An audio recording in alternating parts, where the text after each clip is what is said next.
Looking at the charts day after day, watching prices jump up and down like a roller coaster, most traders feel completely lost in the chaos. They chase every signal, jump into every breakout, and wonder why their account keeps shrinking instead of growing. But here's what nobody tells you when you first start trading. The market doesn't reward complexity. It rewards patience, discipline, and understanding what actually moves prices. The traders making consistent money aren't using secret indicators or magic formulas. They're reading the same charts as everyone else, just through a completely different lens. They see volume where others see nothing. They recognize price behavior where others see randomness, and most importantly, they think in months and years, while everyone else is panicking about minutes and hours. Let me share something that changed everything about how I approach the markets. After years of jumping between strategies, indicator overload, and disappointing results, I realized the problem wasn't finding the right strategy. It was understanding what makes any strategy actually work over time. The answer lies in three fundamental approaches that professional traders have used for decades. Approaches that work whether you're trading stocks, forex, commodities, or anything else with a price chart. The foundation of successful long-term trading starts with understanding that markets move in cycles, not straight lines. Every asset goes through periods of accumulation where smart money quietly builds positions, markup phases where prices rise and everyone notices, distribution where the smart money exits to late buyers, and markdown where prices fall back down. Recognizing these cycles requires you to step back from the minute-by-minute noise and look at weekly and monthly charts. When you trade with these larger cycles instead of fighting against them, your entire perspective shifts from trying to catch quick moves to positioning yourself for substantial trends that can last months or even years. The most powerful long-term trading strategy revolves around identifying assets in strong uptrends and simply staying with them until the trend clearly breaks. This sounds almost too simple, but simplicity is exactly what works. You're looking for markets that are making higher highs and higher lows on weekly charts, where the price stays above major moving averages, and where each pullback gets bought aggressively. The key is patience during those pullbacks.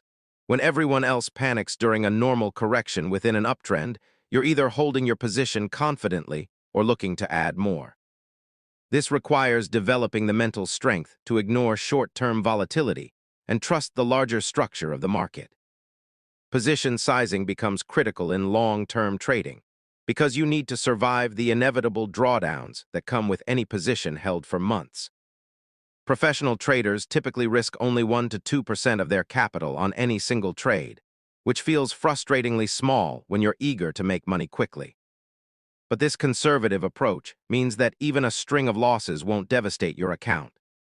When you combine small position sizes with trades that aim for large moves, the mathematics work heavily in your favor. You can be wrong half the time and still make substantial profits because your winners are much larger than your losers. Entry timing for long-term positions focuses on buying during weakness within strength, not during moments of maximum excitement. When a stock in a clear uptrend pulls back to a major support level, perhaps a moving average or a previous resistance turned support, you're getting a better price than the people chasing it at new highs. This requires going against your natural instincts because buying during a pullback feels uncomfortable. It feels like you're catching a falling knife. But the best entries almost always feel wrong in the moment. You're buying when others are worried, and you're planning to sell when others are euphoric. Stop-loss placement for longer-term trades needs breathing room. Tight stops that work for day trading will get you shaken out of perfectly good long-term positions.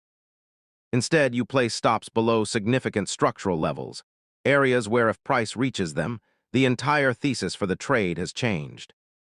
This might mean giving a trade 5, 10, or even 15% of downside room, which again requires proper position sizing to keep your actual risk manageable. The benefit of wider stops is that you avoid getting stopped out by normal market noise and give your trades room to develop properly. Now let's talk about volume profile, one of the most misunderstood yet powerful tools available to traders. While most people stare at candlesticks trying to predict the next move, Volume profile shows you where the actual trading activity happened, where buyers and sellers agreed on value. This information is incredibly valuable because markets tend to return to areas of high volume. These are the fair value areas where lots of trading occurred. Conversely, areas of low volume get passed through quickly because there's no consensus on value at those prices. Understanding volume profile starts with recognizing the difference between price and value. Price is simply where the last trade occurred. It bounces around constantly based on moment-to-moment supply and demand. Value is where the majority of trading volume took place, where market participants agreed to do the most business. When you pull up a volume profile on your chart, you'll see a histogram showing the distribution of volume at different price levels.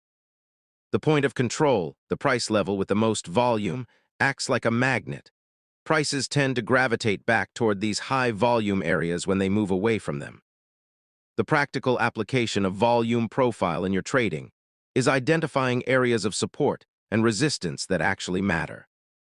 Traditional support and resistance, based purely on where prices touched in the past, can be misleading. Volume profile shows you where substantial trading occurred, which creates much more significant levels. When price approaches a high-volume node from above, you can anticipate support because lots of previous buyers will defend their positions there. When approaching from below, that high-volume area may act as resistance because previous buyers who are now underwater will look to exit break-even. Volume profile also reveals poor high areas, price ranges where very little volume traded.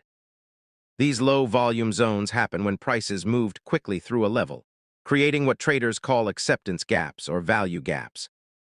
When price returns to these areas, it tends to move through them quickly again because there's no value consensus there.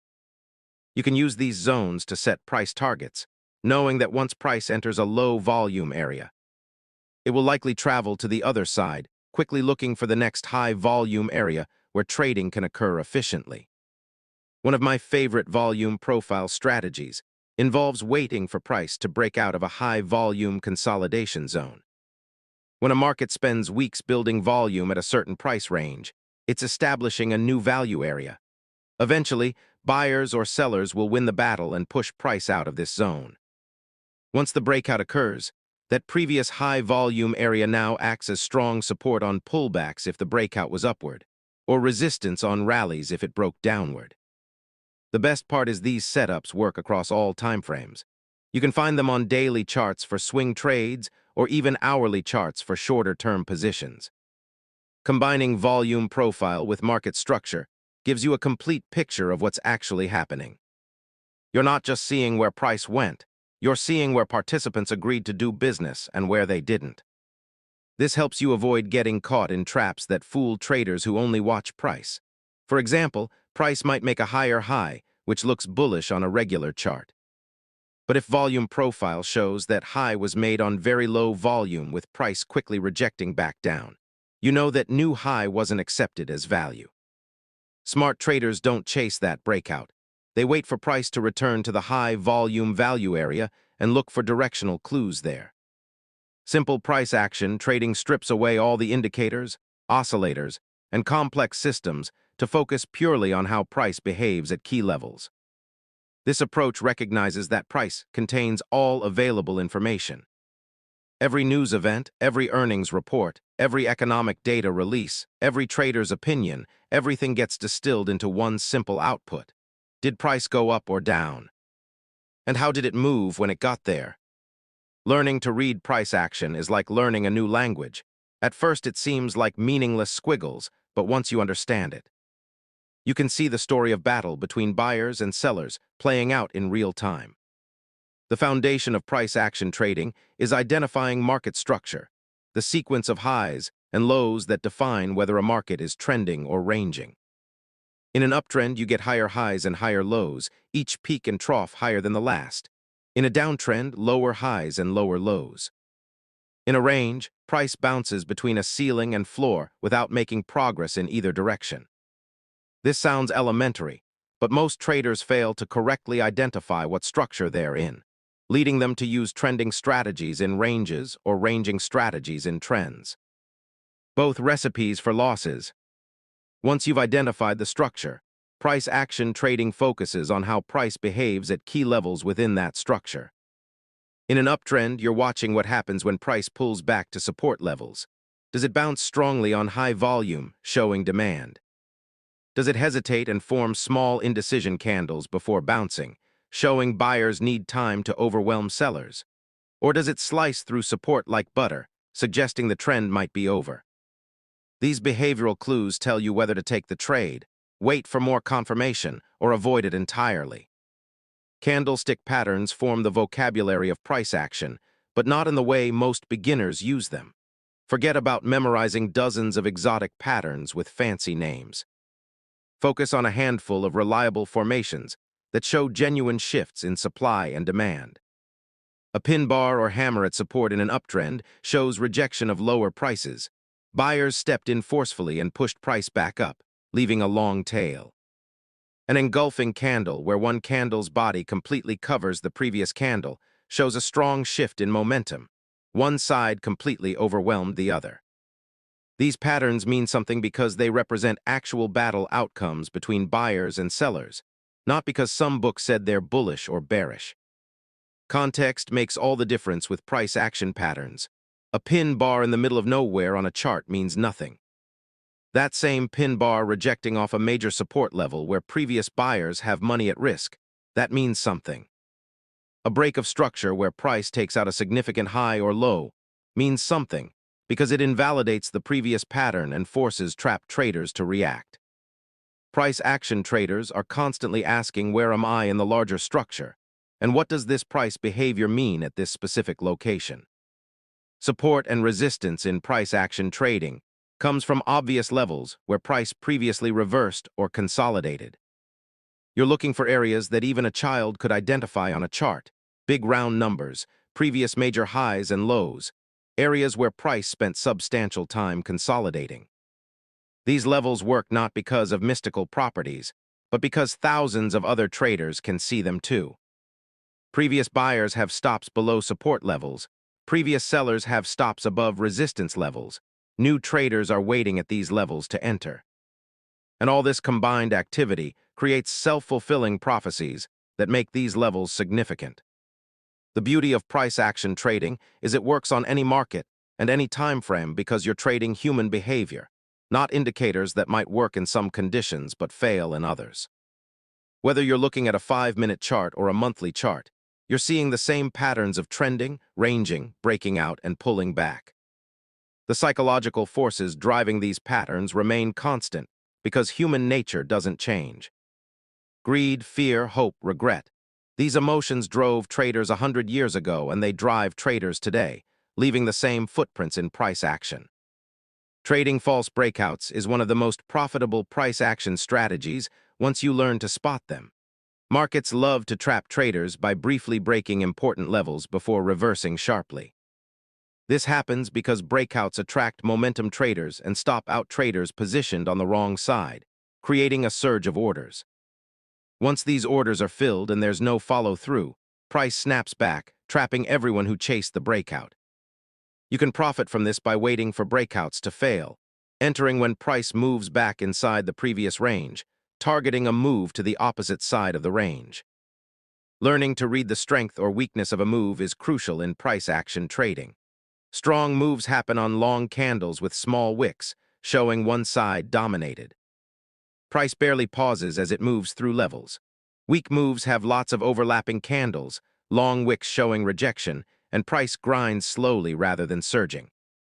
When you see strong price action in the direction of the larger trend, that's confirmation to trade with that trend. When you see weak price action attempting to move against the trend, that's confirmation the trend will likely continue. Putting these three approaches together creates a robust framework for consistent trading. Your long-term strategic view tells you which markets are in the right overall structure to trade. Your volume profile analysis shows you the specific levels where you'll look for entries and where you'll expect support or resistance. Your price action reading tells you when to pull the trigger and when to wait. No single approach works perfectly alone. but combined they cover each other's weaknesses and give you multiple filters to avoid low-probability trades. The mental side of executing these strategies consistently is where most traders fail. You can know everything I've just explained and still lose money if you can't control your emotions. Patience is the hardest skill to develop because markets don't move on your schedule. You might wait days or weeks for the right setup, and then the trade might take weeks or months to play out. During that time, you'll doubt yourself, you'll be tempted to take profits too early, you'll want to move your stop loss when price comes close to it. You'll see other opportunities and want to abandon your plan. Successful traders develop the discipline to trade only their planned setups and manage them according to their rules, regardless of emotions. Risk management separates professionals from gamblers. Every trade you take should have a predefined risk, a specific amount you're willing to lose if you're wrong. This amount should be small enough that even several losses in a row won't significantly damage your capital or your psychology. Your position size should be calculated to keep your risk consistent across all trades. A tighter stop allows a larger position size. A wider stop requires a smaller position size, but the dollar risk remains constant. This approach means you're never betting the farm on any single trade, which allows you to think clearly and execute objectively. Keeping a trading journal transforms your development from random trial and error into systematic improvement. Record every trade with screenshots showing your entry, your reasoning, where your stop and target were placed, and then the outcome. Review this journal regularly looking for patterns in your winners and losers. You might discover you're great at identifying setups, but terrible at managing profitable trades. Or maybe your entries are random, but your trade management is excellent. These insights show you exactly where to focus your improvement efforts rather than trying to fix everything at once.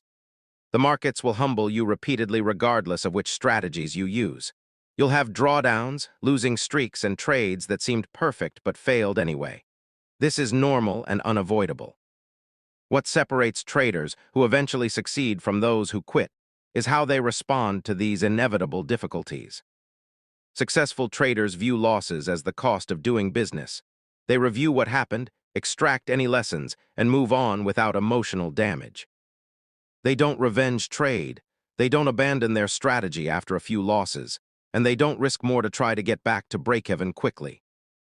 Understanding that trading is a game of probabilities rather than certainties changes your entire approach. No strategy wins every time. A strategy that wins 55% of the time with good risk-reward ratios will make you wealthy over hundreds of trades, but it will also lose 45% of the time. Your job isn't to find the perfect strategy that never loses. Such a thing doesn't exist. Your job is to find an approach that gives you a genuine edge, execute it consistently enough for that edge to play out, and manage risk so that the inevitable losing periods don't destroy your account. The journey from struggling trader to consistently profitable takes most people several years of focused effort. There's no shortcut around the learning curve. The screen time required to recognize patterns, and the emotional development needed to execute properly under pressure. But here's the encouraging part. It's absolutely achievable if you commit to the process. Thousands of traders have walked this path successfully before you, learning these same concepts, making similar mistakes, and eventually figuring out what works. The strategies I've shared aren't secret or complicated. They're straightforward approaches based on how markets actually function. Your success depends not on finding better strategies, but on mastering these fundamentals and applying them with discipline and patience over time. Patience also means knowing when to step away. If you're tilting, if you're emotional, if you're not thinking clearly, the patient move is to close your platform and walk away. Come back tomorrow. The market will still be there. This is incredibly hard for most traders because walking away feels like giving up. But sometimes walking away is the smartest trade you can make. Think about the greatest traders in history. Paul Tudor Jones, Stanley Druckenmiller, George Soros. These people made billions. They didn't do it by being frantic or impulsive. They did it by identifying high-conviction opportunities and then being patient enough to let those opportunities fully play out. They also had the patience to wait for those opportunities, sometimes staying mostly in cash for extended periods. Cash is a position. This is something impatient traders struggle to accept. If there are no good setups, the right move is to do nothing. Sit in cash and wait. But doing nothing feels like you're wasting time, like you're not being a real trader. So you force trades that have low probability, and you lose money that you could have kept by just being patient. The trading industry doesn't help with this. Brokers want you to trade frequently because that's how they make money. Trading education often focuses on complex strategies and constant activity because that's what sells. But the simple, boring truth is that less trading is usually more profitable than more trading. Here's your path forward. Accept right now that building real skill and real profits in trading will take years. Not weeks, not months, years. If you can't accept that timeline, you should do something else with your money.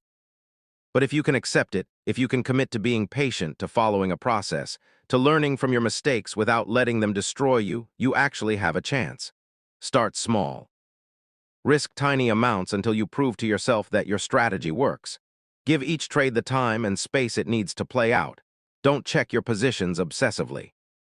Focus on executing your process, not on making money. The money comes later after you've put in the time. The market rewards patience because most people don't have it. Most people wash out in the first year because they can't handle the learning curve.